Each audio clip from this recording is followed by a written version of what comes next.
Hello and welcome to another parenting and mental health series. I'm Dr. Court and we're going to dive right in. It's the holiday season and we're all just trying to figure it out. So, in trying to figure it out, I thought we could talk a little bit today about some things that have to do with the holidays.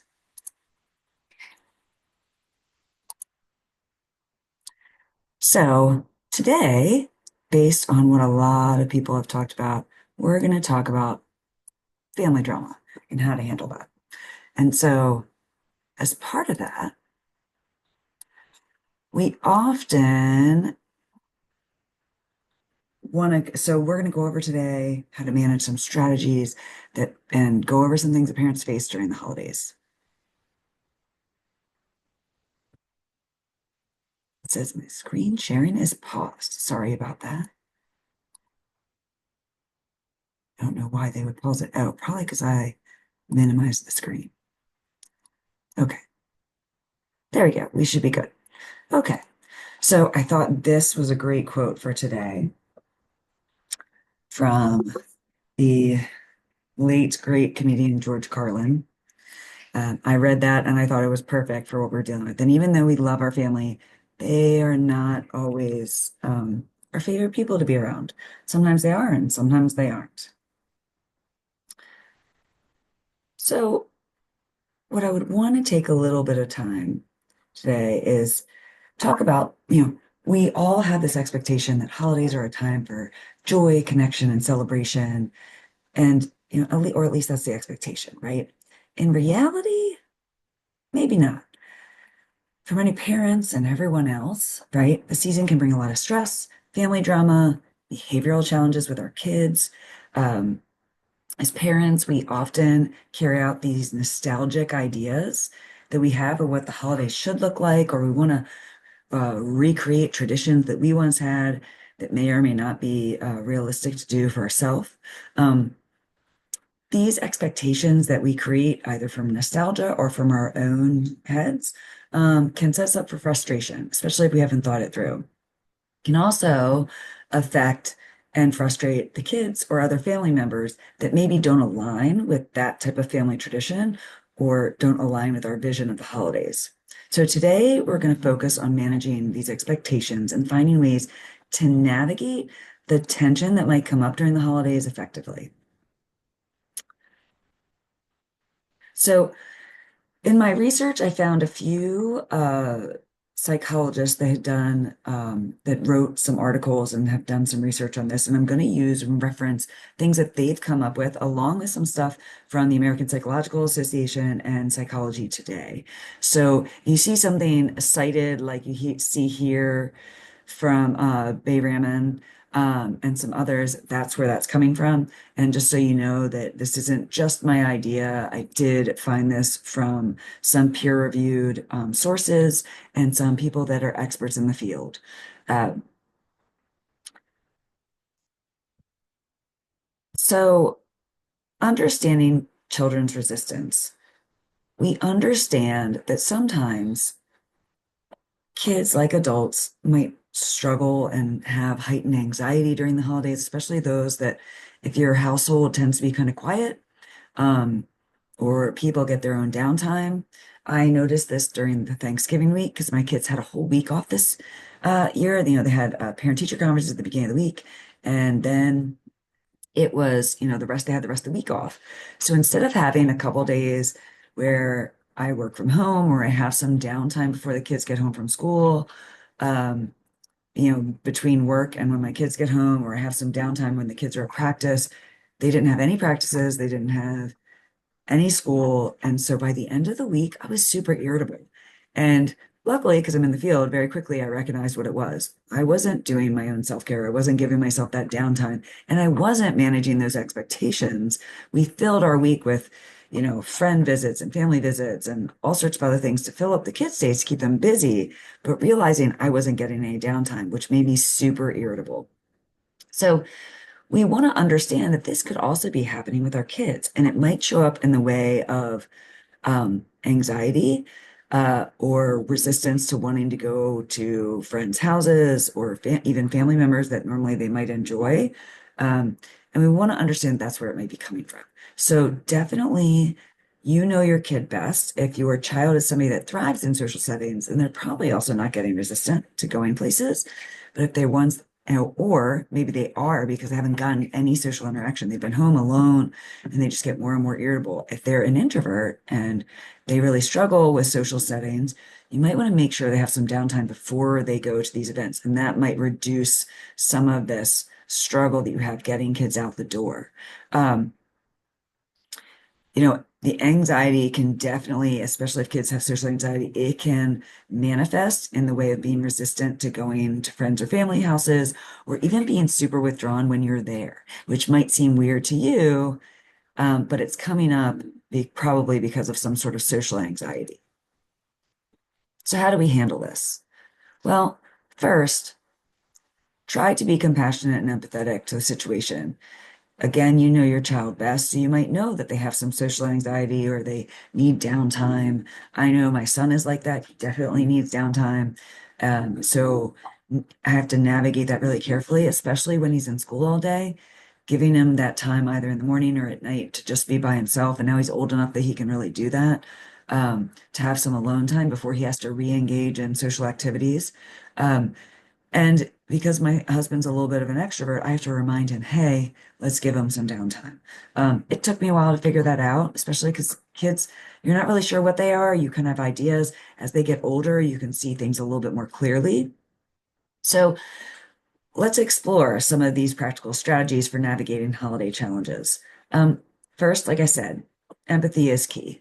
You want to validate their feelings. And this can be really hard in the moment, especially from that last picture of this kid that's crying, they're being clingy. You might just say, you really seem fill in the blank. You really seem needy today. You really seem like you need snuggles or love, or you really seem upset or anxious, right? Throw out emotion words and you'll either be right or wrong. Either way, your child is going to feel heard because they're either going to say, no, I feel X, or they're going to say, yeah, that's what it is. And immediately you're going to see this sense of like connection, where the kids feel like they're being heard. And once you start naming those emotion words, your child is likely to engage, even teens, believe it or not. Or they might just say, meh, and just say, and then you just leave the door open. So you kind of say, like, okay, well, this is what it's perceived as. And, if you want to talk about it, we're here. And kind of set the expectation. Like, we have to go to this place because I can't leave you home alone, or, so you can kind of navigate it and just kind of put it out there. You can also, so as part of that, and kind of the way I was talking, make sure you're communicating calmly. You want to avoid extra distractions, so don't have your phone, don't start looking things up on your phone, even if, maybe you have a parent or a sister, a sibling that's feverishly texting you because they're trying to prep for everyone coming over. You can put the phone down. It is okay. Take a moment and truly be present for your child, at any age. And if they're little people, get down on their level, kneel down, see them eye to eye, take a breath with them, ground yourself, and listen. And when you're talking to them, and part of communicating openly and calmly is just stating facts. You seem anxious. You seem upset. Stop there. Allow them to reply. If they don't reply, say, does that feel like what's going on? And they're either going to say yes or no, right? They say no, say, okay, well, help me to understand how you're feeling. And maybe sometimes they don't have the emotion words, so you can walk through bodily sensations. Does your body feel tense? Do you feel hot? Do you feel cold? You know, you can walk through things that they might understand. And then that can give you clues as to what they're feeling. Once you have an idea of what they're feeling, you can start to problem solve with them. You can explore, okay, well, when I feel anxious, this is what helps me. Um, you can explore compromises potentially and say, hey, I need you to engage with the family, until we have a meal, until we eat. And then if you want to go and get on your tablet or go somewhere quiet, that's okay, right? whatever the compromise is that feels right to your family and is within the rules and the normal expectations, because this is key too. I've talked about this before, is keeping to your normal expectations, rules, and boundaries as much as possible is helpful for you and your child because they know what to deal with. And this goes from, you know, 1 year old all the way to 18, well, and really above. I mean, I do this with adults as well, right? Okay. Involve your kids with the planning, right? This is one of the key things that adults do in professional settings. If they want their employees to be okay with the change, they have to feel like they're part of the change. They have to feel like they have a say in it and they have choice. So say, hey, maybe right after the last day of school, maybe give them the day. And then it looks like this year we finish on a Friday. We have the weekend before we kind of get into the holiday week. So maybe on a Saturday or Sunday, say, hey, like this is what we have for the upcoming week. You know, we have to go to all these things. So set the expectations that are, uh, black and white, and then say, hey, can you help me make food for this? Or can you make play settings for Thanksgiving? I have my daughter who loves to make crafty things. I gave her a template and I said, can you make play settings for everyone that's coming? And then when the other family came over, her friends, the same age kids, jumped in on the activity together. So they were occupied, they were doing something, they felt like they contributed. Um, that can foster engagement. And then they're more excited about presenting the thing that they participated in. Maybe it's if it's something they cooked or they helped get something ready, they're going to feel proud of it too. So, how do we navigate if there is drama? Family drama, a lot of times is inevitable, and you know your family better. Sometimes you have people coming in from out of town that don't know the way we act, or, their family, we love them, but they have a very different family dynamic than we do, and that create tension. Um, all sorts of maybe there's like divorce or separation or new girlfriends or boyfriends or things that are going on that can all create drama, right? And it's draining. So we want to suggest, and what the experts suggest too is, like I said before, setting really clear boundaries, right? Really clear expectations that protect your mental health and your family's mental health. So you know your family pretty well. You know if they need downtime, they need self-care time. Make sure you build that into your schedule. I am such a big proponent of having a real calendar that you can see, feel, touch. I don't care if it's a Google Calendar online or if it's a real one. I have both because I'm a big proponent of not only having a calendar, but sharing it with my whole family. And that way, and I know I see a lot of people now that have the forget the name of it. It's light something, but it's a screen that can connect with your Apple or your Google calendars and it'll present it. So that old paper calendar that we used to put up in our kitchens, now you have a digital one that can be updated because you subscribe to other calendars, which is really nice. Having those around, going over the calendar for the week, talking about the expectations for it can be so important. Okay. Also, contingency plan, which means plan for responses to things that you know are going to be triggering. If you have to be around a family member you know is going to drive you insane, think of ways to navigate dealing with that. And actually, for most kids that are, I would say maybe 9 or 10 and up, go over this with them. If they also know that this is the, person in the family that often causes conflict, go over it with them because that will help them know how to navigate conflict on their own. Some of these boundaries and limits might be things like setting time limits on screens. It might be setting time limits on being at certain places. It might be my husband and I have a signal for when it's time to go because we either notice something or we feel like our battery is drained. Um, we also, we want a contingency plan, like I said, so that can be going over like if someone says something. So, the political environment's been pretty tense honestly, the last several years, right? We just had an election. So if you have family that came from opposite or opposing sides and they're very vested in this, um, talk about it. Say like, oh, if Uncle so-and-so brings up this, how are we going to deal with it? How can we respond in a way that will kind of neutralize the conversation and move on?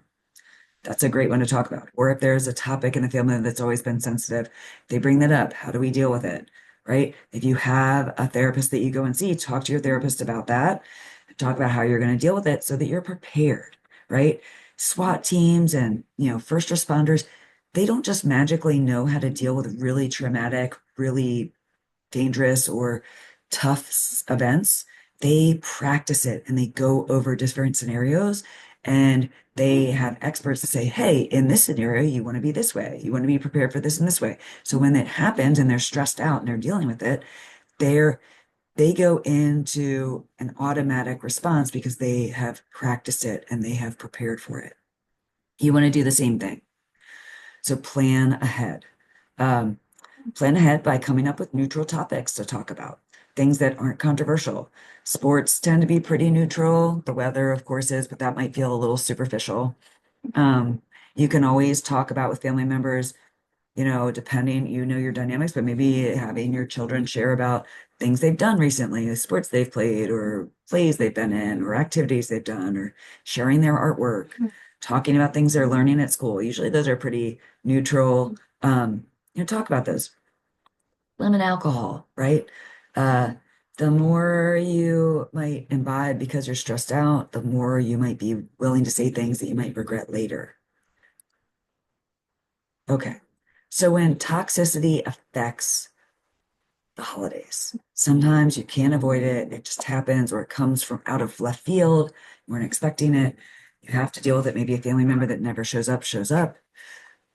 You want to talk about ways to emotionally detach from it. And that's a really important tool.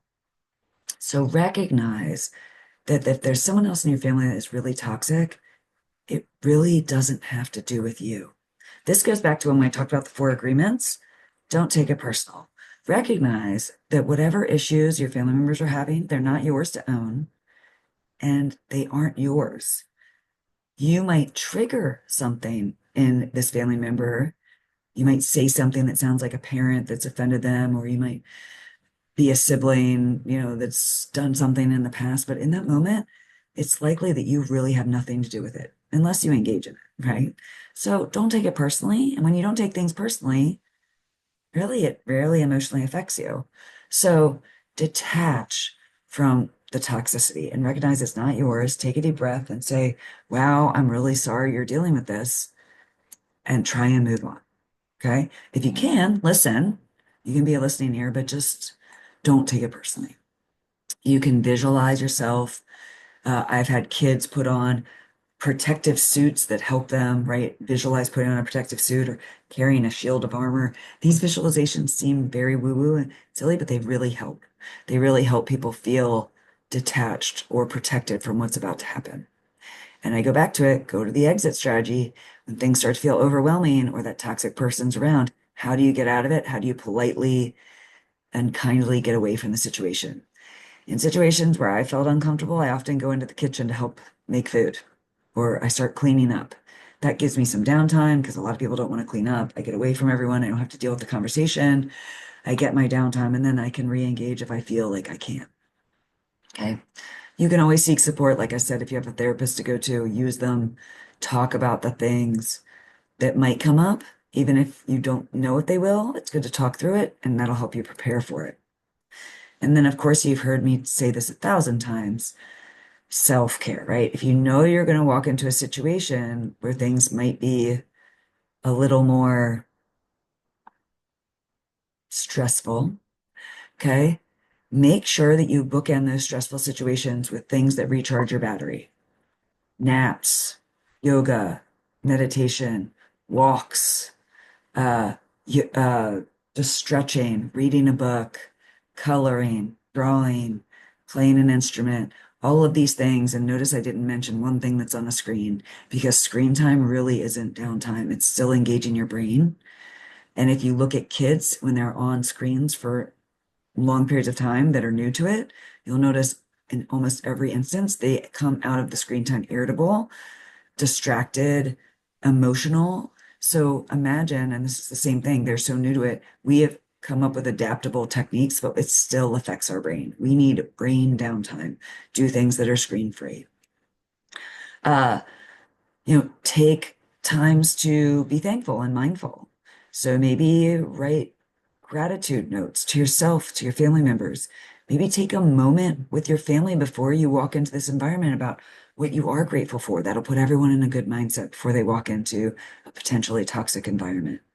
Um, Writing thank you notes, talking about things that went well during the day, talking about things that went well at the end of the night. All of these things are great ways to recharge your battery, to put yourself in a positive set.